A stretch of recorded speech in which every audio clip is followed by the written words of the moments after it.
कुछ किया है सर, पर नौकरी कहाँ मिलती है आजकल। तुम्हारा कुछ व्यवस्था करता हूँ मैं। 10 लाख रुपए लगेंगे। 10 लाख?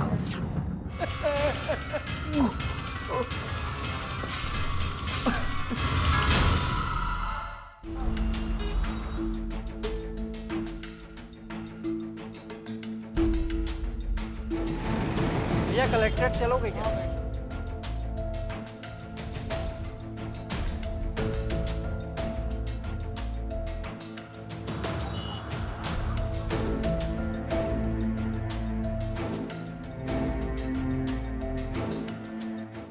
उस युवक को भी नौकरी की तलाश थी।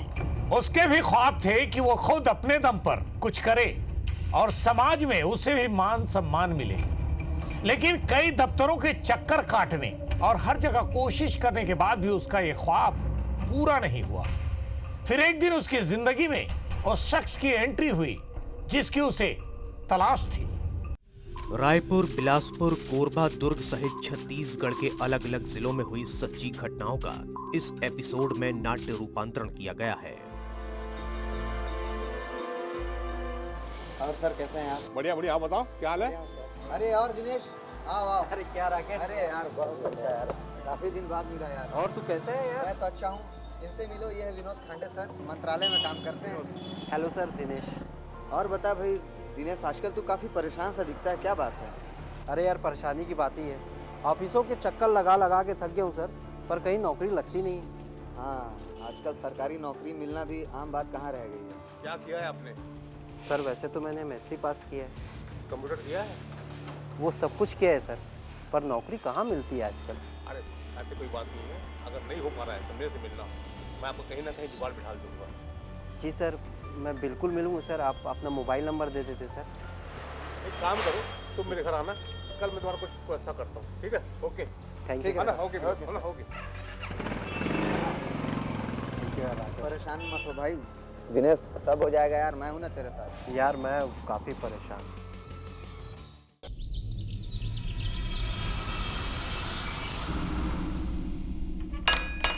विनोद सर।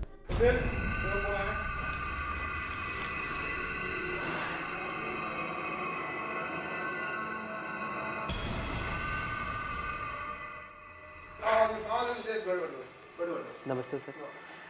सर वो आपने बुलाया था ना, इसलिए आया हूँ। मार्केट में लाया हूँ। जी सर, ये लाओ दिखाओ।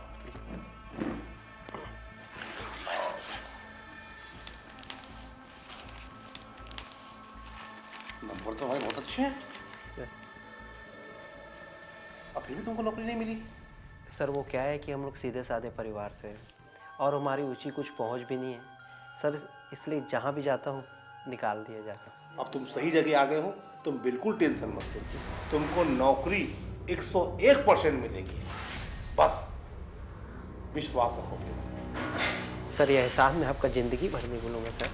ये सब फालतू बात पे बात करना, जब तुम्हें नौकरी मिल जाएगी, नौकरी मिलने के बाद बोलोगे तो मुझे अच्छा भी लगेगा ना। ओके, मैं आता हूँ, तैयार होके फ्रेश होके जी चलते हैं ना। जी सर। जी जी।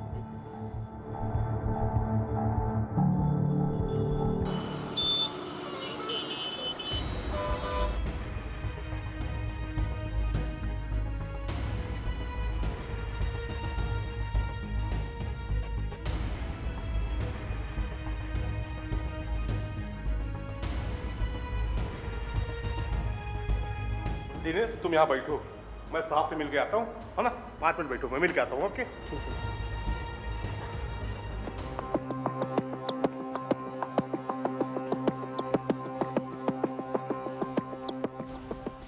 क्या हुआ सर, कुछ बात हुई? हाँ बात हुई मेरी, उन्होंने कहा है अभी ऑफिस में कोई वैकेंसी नहीं, जैसे ही निकलेगा वो हमें खबर करेंगे। फिर क्या होगा सर? अरे टेंशन मत लो यार, मेरे ज़्यादा कोई टेंशन वाली बात नहीं। मेरी एक ही ऑफिस में पहचान नहीं, कई जगह है मेरी, कहीं ना कहीं तुमको जरूर फिट कराऊंगा। चलो बैठो। सर बहुत अरे कोई टेंशन मत लो, चलो चलो बैठो। आप ही के सहारे हूँ सर। अरे बेटा दिनेश आ गया, हाँ बैठ।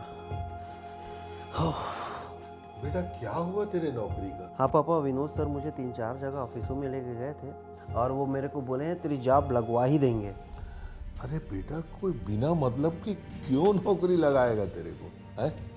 पापा विनोद सर मंत्रालय में काम करते हैं और उनकी पहुंच ना बड़े बड़े मंत्री और अफसरों के साथ है। मैंने देखा है अपनी आंखों से। बेटा बिना मतलब के कोई कोशिश नहीं करता, इसके पीछे जरूर कोई कारण होगा। अरे भाई वो दिल के बड़े अच्छे इंसान हैं, इसलिए मेरे लिए कोशिश कर रहे हैं। मेरे बाल धूप में ऐसे ही नहीं पके हैं। इसके पीछे जरूर कोई कारण होगा या मतलब होगा, तभी वो तेरा हेल्प कर रहा है। अब जो भी होगा उसी समय देखेंगे, अभी इस बारे में ज़्यादा सोचना ठीक नहीं है।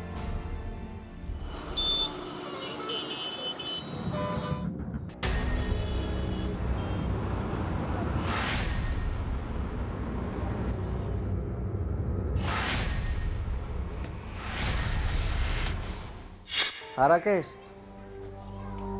अरे कुछ नहीं यार, तुम्हारा ही बढ़िया है। यहाँ रोज का फाइट है, रोज जाओ दफ्तर ऑफिस दफ्तर। गया था यार, कलेक्ट्रेट गया था, बीज ऑफिस गया था। अरे कुछ नहीं बना, कुछ नहीं। क्या हुआ तेरी नौकरी का? रुक यार, पापा बुला रहे, मैं तेरे से बाद में बात करता हूँ। चल, क्या हो गया? अरे क्या हुआ तेरी नौकरी का? मैं मर जाऊंगा तब तेरी नौकरी लगेगी। पापा विनोद सर से बात हो गई है और विनोद सर ने बोला उनकी पंचायत ऑफिस से साहब से बात हो गई है और कल बुलाया मुझे उन्होंने, हो जाएगा ठीक। देख बेटा, अब मैं बूढ़ा हो गया हूँ, अब मेरी उम्र नहीं रही काम करने की। अब तेरा ही सहारा है, जो तू कमाएगा ना उससे घर चलेगा। अब तू सोच तेरे को क्या करना है। आप टेंशन क्यों ले रहे हो? क्या मुझे फिक्र नहीं है घर की? कुछ नहीं होगा, आप टेंशन मत लो। बैठो, चलो चाय पियो, मैं आ रहा हूँ। अरे कौन समझाए इस लड़के को?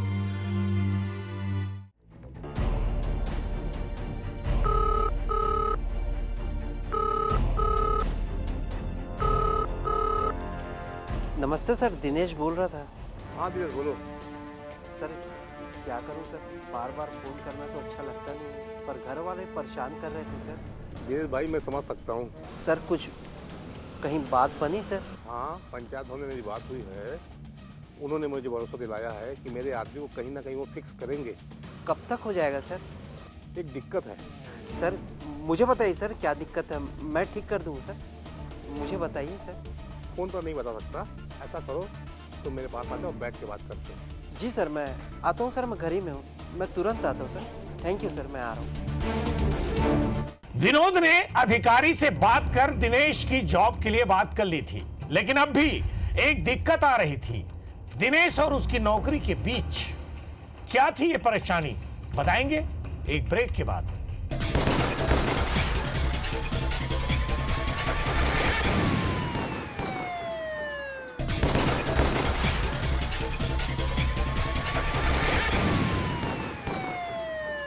नौकरी ना सही, नौकरी के भरोसे से ही दिनेश की उम्मीदें उड़ान भरने लगी थी। विनोद ने उसे उसकी जॉब के बारे में बात करने अगले दिन अपने घर पर बुलाया था, लेकिन वो एक रात भी दिनेश के लिए बेहद लंबी साबित हो रही थी। नमस्ते सर। जी सर। चाय पियोगे? जी सर।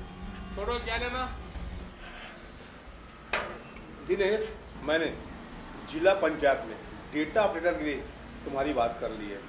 अगले महीने ज्वाइनिंग भी है। बहुत बहुत शुक्रिया सर, बहुत बहुत शुक्रिया आपका। लेकिन एक प्रॉब्लम है। क्या सर? देखो, अपने तक के सीमित रखोगे जी जी क्योंकि तुम्हारी नौकरी का सवाल है और उनकी भी कुछ लगेगी ना। जी जी। तो तुम्हारी नौकरी की खोज में 10 लाख रुपए लगेंगे। 10 लाख? सर मैं इतने पैसे कहाँ से लाऊंगा? आप तो जानते हैं मैं गरीब आदमी हूँ, कुछ हो सकता है सर, देखिए ना सर। चलो आपके तसल्ली के लिए मैं ऊपर बात करता हूँ। हेलो, हाँ सर, हाँ मैं विनोद बोल रहा हूँ सर। हाँ, वो पार्टी मेरे पास बैठी हुई है सर। सर पैसा बहुत ज़्यादा है, उतना दे नहीं पाएगा, कुछ 19-20 कर लीजिए सर। हाँ ठीक है सर, ठीक है सर, जैसे भी होगा मैं आपको बताता हूँ। हाँ सर, उसकी नौकरी तो कंफर्म करनी है सर। कहाँ सफर कर रहा? बस सर, आपकी बहुत बड़ी मेहरबानी होगी सर। ठीक है सर। देख भाई दिनेश, सर मान नहीं रहे, तेरे कारण मैं ऊपर बात किया हूँ, तो 8 लाख रुपए से कम नहीं लगेगा। अगर इतने पैसे का इंतजाम होता है तो तू मेरे को मिलना, मेरे पास पैसा लाना, चलना मेरे साथ हाथ को दे के आना। आज की डेट में नौकरी मिलना बहुत ही असंभव वाला काम है। अगर 8 लाख रुपए भी दे के अगर आपको नौकरी मिल रही है तो बहुत ही बड़े किस्मत वाले हो, है ना। अब मेरे को कोई स्वार्थ नहीं, मेरे को कोई लालच नहीं है। वो तो तुम राकेश के दोस्त हो, तो मेरा फर्ज बनता है कि किसी को मैं भला कर दूँ। जी सर, मैं अपने घर वालों से बात कर लेता हूँ, पापा से और घर वालों से। जैसा वो कहेंगे सर मैं आपको फ़ोन कर दूंगा सर, आपसे आके मिल लूँगा। चलो ठीक है, चलो मैं भी चलूँगा जी। ओके, हाँ जी ठीक है। सर, जी थैंक यू और सर। हो जाएगा, नौकरी मिल जाएगी यार, टेंशन लेने की बात नहीं है ना। अरे सब वापसी हो जाएगी, कोई दिक्कत वाली बात नहीं है ना।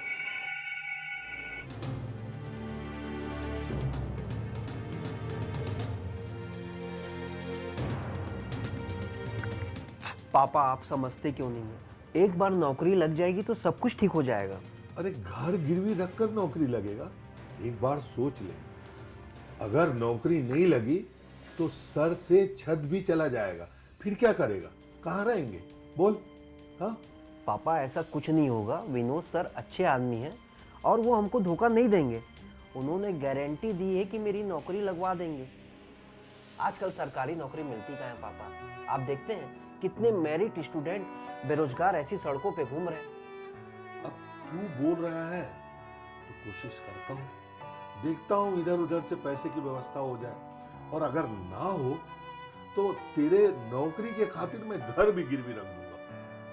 तू खुश रह तो मैं खुश हूं।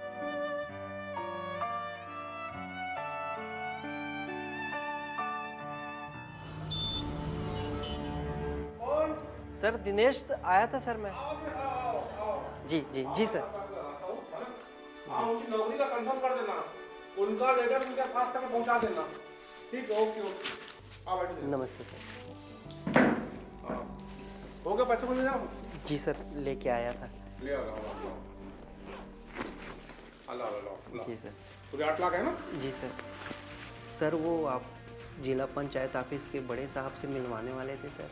हाँ मेरी उनसे बात हो गई है, उन्होंने कहा है कि पैसे मेरे घर छोड़ देना, तो मैं उनके घर छोड़ दूंगा। लेकिन सर वो लेकिन क्या तुमको विश्वास नहीं मेरे पर?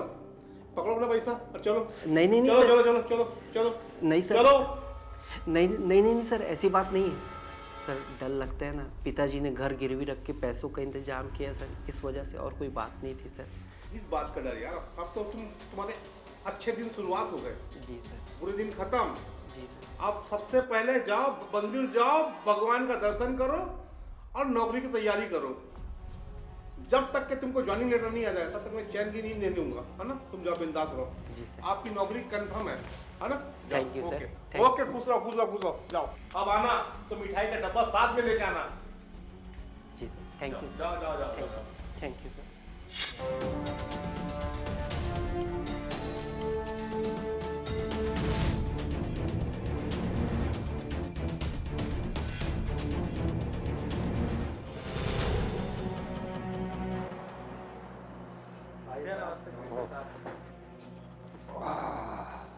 चलो दोस्तों, आज की पार्टी मेरी तरफ से। क्या बात है भैया, लगता है आज कोई मोटा मुर्गा फंसा है। हाँ फंसा तो है, लेकिन ये बात इस ऑफिस से बाहर नहीं आनी चाहिए। तू बता लो, वो विद्युत मंडल का अपॉइंटमेंट लेटर क्या हुआ? हाँ भैया वो तो तैयार हो गया। अच्छा, वो कोरबा बिलासपुर दुर्ग वाले लोगों से बात हुई?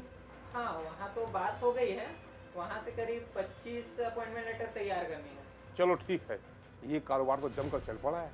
अच्छा भैया, लेटर तो हम बना देंगे, लेकिन जब वो ऑफिस पहुंचेंगे तो हमारा राज खुल जाएगा, तो हम लोग क्या करेंगे? तब तक तो हम पैसा बनाकर रफू चक्कर हो जाएंगे।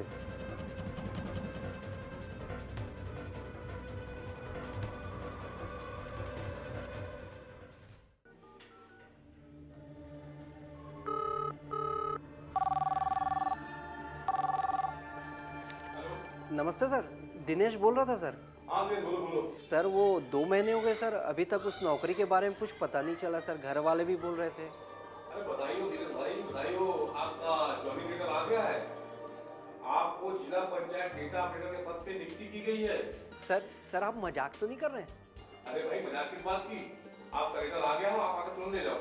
सर मैं नहाने ही जा रहा था सर, आपने इतनी खुशी की बात बताई।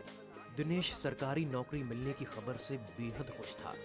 उसने इसके बारे में पिता को बताया पापा। तो उनकी खुशी का भी ठिकाना नहीं रहा। पापा उठो उठो, खुशखबरी है पापा, मेरी नौकरी लग गई। क्या? तेरी नौकरी लग हाँ गई? पापा, अभी अभी विनोद सर ने बोला है कि मेरा ज्वाइनिंग लेटर आ गया पापा। अरे भगवान तेरे को बहुत खुश रखे। अच्छा, आज दिल की मुराद पूरी हुई बेटा। ईश्वर तेरे को खुश रखे, खूब तरक्की कर, खूब नाम ले। पापा मैं विनोद सर के यहाँ से ना अपना लेटर लेके आता हूँ, आप आराम करो ठीक है, मैं तुरंत जाके आता हूँ पापा। हे ईश्वर खुश रखना मेरे बच्चे को। दिनेश जिस नौकरी के सपने दिन रात देख रहा था वो उसे मिलने वाली है, ये सोच सोचकर उसका दिल बाग बाग हो रहा था। लेकिन क्या उसका ये सपना वाकई पूरा हुआ? बताएंगे एक और ब्रेक के बाद।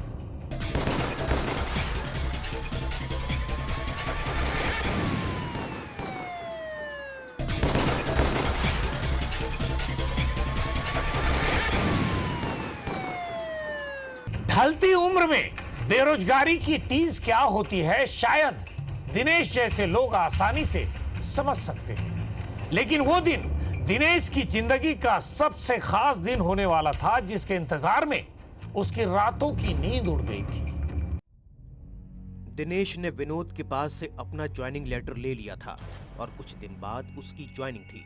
उस दिन दिनेश ज्वाइनिंग लेटर के साथ ही सभी दस्तावेज लेकर निकला, लेकिन वहां उसकी खुशी तब धरी की धरी रह गई जब जिला पंचायत ने उसके ज्वाइनिंग लेटर के ही फर्जी होने की बात बताई। इसके बाद उसने विनोद को कई बार फोन किया, लेकिन विनोद ने कभी भी उसका फोन नहीं उठाया।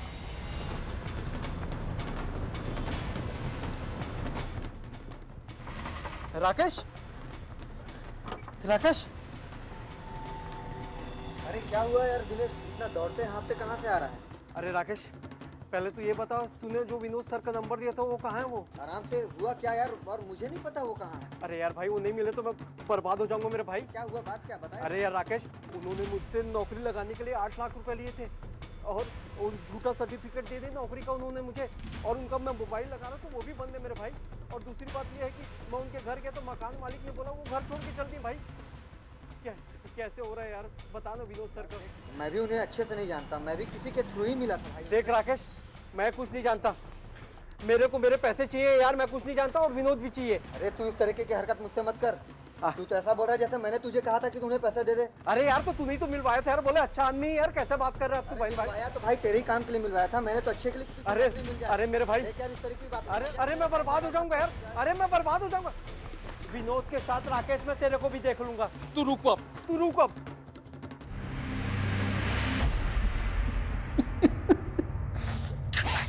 कुछ नहीं बचे,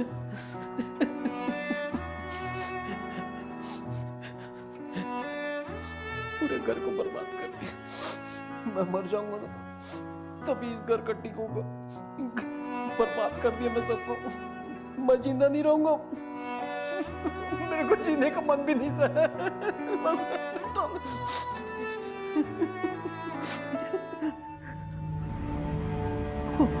मेरे को जिंदा रहने का कोई अधिकार नहीं है, बर्बाद कर दिया मैं घर का।